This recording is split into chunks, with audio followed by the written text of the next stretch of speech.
Cooperation is a regional organization having 8 members including India and Afghanistan.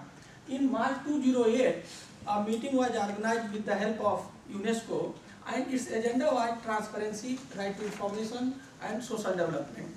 After the meeting, a Delhi declaration was signed, and Afghanistan was represented by the Deputy Minister of Labour and Social Development, and all the member countries pledged to exchange the best practices among the member countries. So Afghanistan is committed to provide some legal framework to the public to have the access to the public information.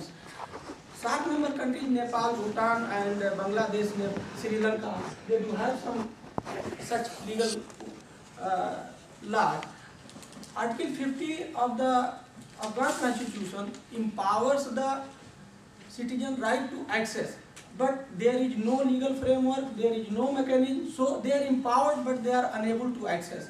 To prove this point, I would like to highlight the Article 34. Article 34 of the Afghan Constitution is on law on mass media, and to fulfill the mandate of the Article 34, a comprehensive law is in place. But in case of Article 50, there is no such comprehensive law, so citizens are unable to access the information.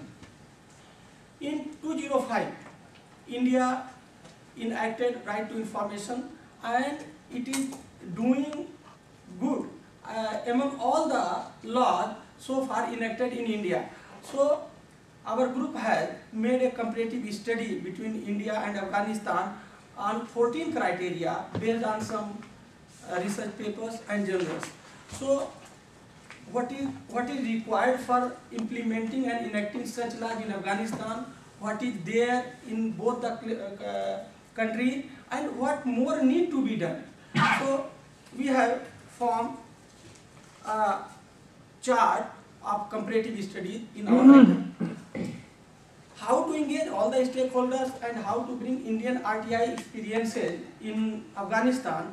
The major stakeholder is government officials.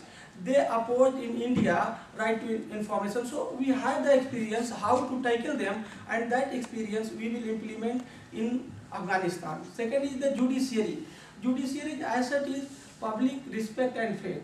In Afghanistan, they don't have public respect and faith, so they don't have moral power to oppose and public support to oppose. And media is also not publishing news related to corruption and not debating this, because they don't have support, they don't have proof.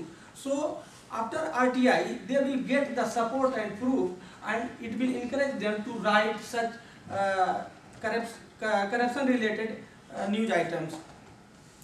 Civil society organizations are also reluctant to work in such field. To bring them in to work in the field of corruptions, UNDP and other international organizations are supporting them by providing them some knowledge, some financial assistance, so that they should come and work in it. In India, we educated the public through media, NGOs and public officials. Same experience we are going to implement in Afghanistan.